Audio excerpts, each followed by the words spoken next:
अच्छे लोगों के साथ कभी बुरा नहीं होता। अच्छे लोगों के साथ हमेशा बुरा होता है। ये गलत बात है। कभी भी अच्छे लोगों के साथ बुरा नहीं हुआ, ना ही हो सकता है। बुरा तो हमेशा बुरे कर्मों का फल है। आप जैसा करेंगे वैसा भरेंगे। ये पूरी तरह से आप पे निर्भर है कि आप किस कृत्य में भाग लेते हैं, किसी को दुखी करने में या अपना प्रेम बांटने में। आप प्रेम देंगे तो ही आपको प्रेम मिलेगा। आप किसी को दुख देंगे तो ही आपको दुख मिलेगा। आज तक हमने यही जाना है और ये सरासर झूठ है, क्योंकि आप तब तक किसी को दुखी नहीं कर सकते जब तक आप खुद दुखी नहीं हैं, और आप तब तक किसी को प्रेम नहीं दे सकते जब तक आपके हृदय में प्रेम ना हो। कर्मा का जो अर्थ लोगों ने जाना है वो बहुत गलत जाना है। सिर्फ ऐसा ही नहीं है कि आप जो भी करेंगे वो आप पे लौट के आएगा। आपके बुरा कर्म क्या खाक लौट के आएंगे। आप बुरे थे तभी आपसे बुरा कर्म निकला, नहीं तो क्या वजह है कि आपसे, एक अच्छे इंसान से बुरा कर्म निकल जाए। और अगर आप एक अच्छे मनुष्य हैं तो ये स्वाभाविक बात है कि आपसे सिर्फ और सिर्फ अच्छे कर्म ही होंगे, तो आपके साथ कभी बुरा नहीं हो सकता। कोई वजह नहीं है। ये पूरी तरह से आप पे निर्भर है कि आप कैसे हैं, अच्छे या बुरे। ये आपका अच्छा और बुरा होना सिर्फ और सिर्फ वर्तमान पे निर्भर है, क्योंकि आपके बुरे कर्म आपको दुख देंगे, ना कि आपके अतीत को। आपके अच्छे कर्म आपको वर्तमान में सुख देंगे, ना कि भविष्य में। आज तक हमने कर्म का जो अर्थ समझा है वो बिल्कुल इससे उल्टा समझा है, और यही वजह है कि हमें दुख और पीड़ा हमेशा से मिलता रहा है, क्योंकि हमने कभी खोज नहीं की कि कर्म होता क्या है। हमने सिर्फ अंधों की तरह बातों पे विश्वास कर लिया। हमारा अपना अनुभव से कुछ जानना नहीं हुआ। हम जो भी कर्म के बारे में जानते हैं वो सिर्फ और सिर्फ उधार और झूठ है। अगर आप बुरे कर्म करते हैं तो निश्चित है कि आप बुरे हैं। अगर आप अच्छे कर्म करते हैं तो निश्चित है कि आप एक अच्छे व्यक्ति हैं। ये कभी संभव नहीं है कि एक बुरा व्यक्ति अच्छे कर्म करे। बुराई से कभी अच्छा कर्म हुआ ही नहीं है, और ये कभी संभव नहीं है कि एक अच्छे व्यक्ति से बुरा कर्म निकले। सोचने वाली बात है कि कभी इंसान को आश्चर्य नहीं होता कि वो वर्तमान में एक क्षण के लिए अच्छे व्यक्ति की अवस्था में होते हैं तो दूसरे क्षण बुरे व्यक्ति की अवस्था में। और लगभग सभी लोगों की हालत कुछ ऐसी है कि उनकी आंखें अपने ही इस कर्म पे कभी जाती नहीं। आपका अच्छा होना या बुरा होना पूरी तरह से वर्तमान पे निर्भर है। आपकी सोच अतीत से जुड़ सकती है, लेकिन आपके कृत्य अतीत में नहीं होगा। वो सिर्फ और सिर्फ वर्तमान में ही होगा। आपकी सोच भविष्य में हो सकती है, लेकिन आपका कृत्य कभी भी भविष्य में नहीं हो सकता। वो सिर्फ और सिर्फ वर्तमान में ही हो सकता है। वर्तमान में होना इंसान का स्वभाव है, और जो व्यक्ति अपने स्वभाव में है उसके साथ कभी बुरा नहीं हो सकता, और जो व्यक्ति अपने स्वभाव से दूर है उसके साथ कभी अच्छा नहीं हो सकता। इंसान का स्वभाव यानी प्रेम, दया, आत्मा, चेतना, इंसान का कॉन्शियस होना इंसान का स्वभाव है।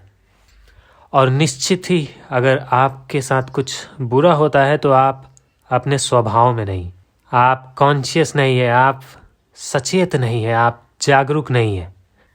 क्योंकि एक जागे हुए व्यक्ति के साथ कभी बुरा नहीं होता, और ना ही उसके कृत्य बुरे होते हैं। वो अतीत और भविष्य में नहीं जीता, वो सिर्फ और सिर्फ वर्तमान में जीता है। उस इंसान का वर्तमान में होने का कारण उसका स्वभाव है, उसकी जागरूकता है, उसका सचेतन होना है, ना कि मूर्छित होना। आपकी जागरूकता ही आपका स्वभाव है। वहाँ पे कोई डर नहीं, कोई दुख नहीं, कोई पीड़ा नहीं।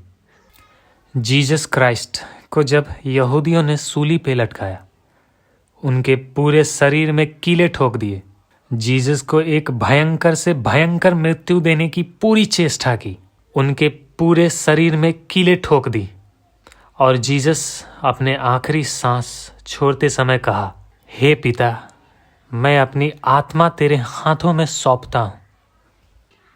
क्या अर्थ था इसका? जीसस बस इतना कहना चाहते थे, हे परमात्मा, ये लोग जो मुझे मारने की चेष्टा कर रहे हैं, इन्हें माफ कर देना। इन्हें पता नहीं मैं अमृत हूं, मैं शाश्वत हूं। ये लोग जिस जीसस को मारना चाहते हैं वो सिर्फ और सिर्फ 5 तत्वों से बना हुआ एक शरीर है जो समय की धारा में है। मैं समय से परे हूं, मैं शरीर से परे हूं, मैं अमृत हूं। मैं अपनी आत्मा तुम्हारे हाथ में सौंपता हूं और इन्हें माफ कर देना। इन्हें पता नहीं ये क्या कर रहे हैं। उस क्षण भी जिस क्षण जीसस के पूरे शरीर में कीले ठोक के उन्हें लटका दिया गया था, उनके हृदय में सिर्फ करुणा थी, दया थी। उनका ये दया, उनका ये करुणा दुख में ना होने का सबसे पहला सबूत है, क्योंकि जो कीले सिर्फ शरीर को छेद सकती हैं, आत्मा को छू भी नहीं सकती, वो क्या जीसस को दर्द, पीड़ा या दुख दे सकता है?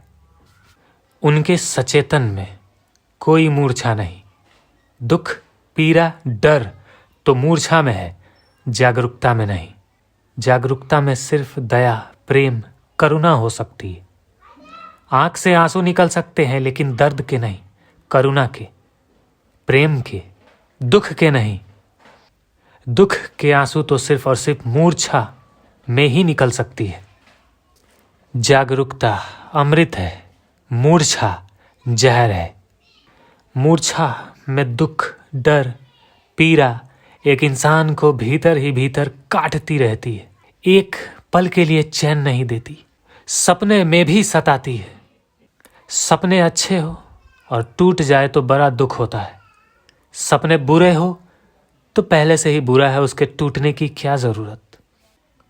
और हर इंसान 24 घंटे में से कुछ क्षण जब वो गहरी नींद में सोता है, जिस क्षण उसका मन नहीं होता, उसके पास कोई दुख, डर और पीड़ा नहीं होती, उस क्षण आपका डर, दुख, पीड़ा, आपका मन मिट जाता है।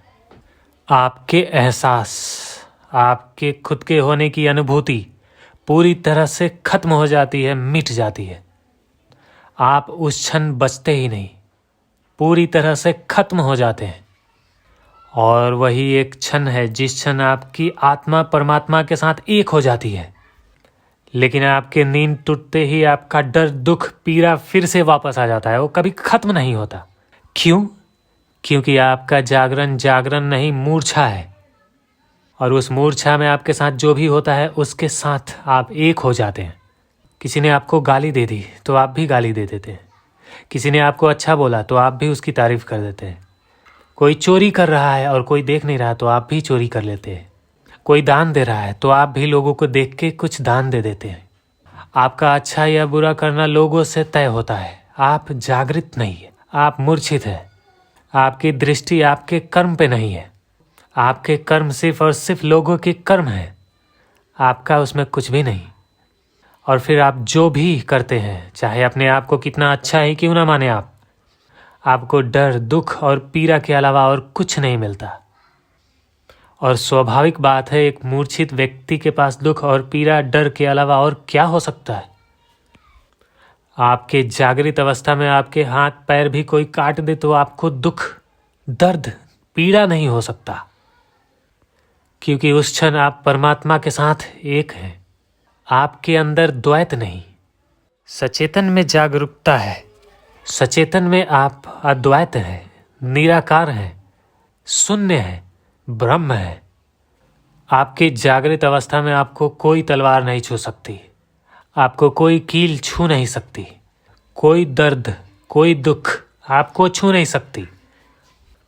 लेकिन इंसान अपने मूर्छित अवस्था में भी जागृत होने की कल्पना करते हैं। फिर वो अच्छे काम करते हैं ताकि उन्हें कोई दुख ना मिले, कोई पाप उनके ऊपर ना चढ़े। फिर उनकी सारी खोज बाहर की ओर बहने लगती है। खुद के भीतर छोड़ के वो सारी दुनिया में खुशी खोजते हैं, लेकिन उन्हें कभी नहीं मिलती स्वभावतः, क्योंकि उनकी खोज बाहर की है, खुशी भीतर की है, आपके अंदर छुपे हुए आपके आत्मा से निकलती है। खुशी ना तो कभी किसी को बाहर से मिला है और ना कभी मिल सकता है। इसलिए आपको भी ऐसा लगता होगा कि आप एक अच्छे इंसान हैं और आप बहुत अच्छे कर्म करते हैं। और आप गलत नहीं, आप अच्छे कर्म करते हैं, लेकिन आपका अच्छा कर्म आपके लोभ से जुड़ा हुआ है। आपका हर एक कर्म आपके लोभ से जुड़ा हुआ है। आपका अकर्म भी आपके लोभ से जुड़ा है। पहले आप अच्छे कर्म करते थे ताकि आप सुखी रह सकें। अब आप अच्छे कर्म नहीं करते क्योंकि अच्छे कर्म आपको सुख नहीं देता। तो अच्छा कर्म करके क्या फ़ायदा जब वो खुशी ही नहीं देती। आपका फ़ायदा आपके लोभ से जुड़ा हुआ है और आपका अच्छा न करना भी आपके लोभ से ही जुड़ा हुआ है। क्योंकि अच्छे कर्म जो खुशी नहीं देती उसे ना करने में फ़ायदा ये है कि अब व्यर्थ की दौड़ धूप बंद हो गई। आपका कुछ करना और कुछ ना करना दोनों ही लोभ से जुड़ा हुआ है। फिर आप बुरे कर्म करें या अच्छे, चाहे आप कुछ करें ही ना, फिर भी आपको सिर्फ और सिर्फ दुख मिलता है। क्योंकि आप मूर्छित हैं, आप जागृत नहीं हैं, आप कॉन्शियस नहीं हैं, आप सचेतन नहीं हैं, आप मूर्छित हैं। कॉन्शियस होने का एकमात्र रास्ता ध्यान है। चाहे आप जहाँ भी हो, आपका हर एक कृत्य, आपका हर एक विचार, आपका हर एक एहसास पे आपका ध्यान हो, आपकी दृष्टि हो। चाहे आप चलने के ही क्रिया में क्यों ना हो, आपका ध्यान आपके चलने पे होना चाहिए। चाहे आपका कृत्य बिस्तर पे लेट के सोने में ही क्यों ना हो, आपका पूरा ध्यान सोने में ही होना चाहिए। आप जो कुछ भी विचार करते हैं, आपका पूरा ध्यान आपके विचारों पे होना चाहिए। आपके अंदर अच्छे या बुरे एहसास आते हों, आपका पूरा का पूरा ध्यान एहसास पे ही होना चाहिए। आप अपने हर एक कृत्य को देखें बिना कृत्य के साथ एक हुए। आप अपने हर एक विचार को देखें बिना विचारों के साथ एक हुए। आप अपने हर एक एहसास को देखें बिना एहसासों के साथ एक हुए। ध्यान ही एकमात्र रास्ता है सचेत होने का, जागरूक होने का, कॉन्शियस होने का।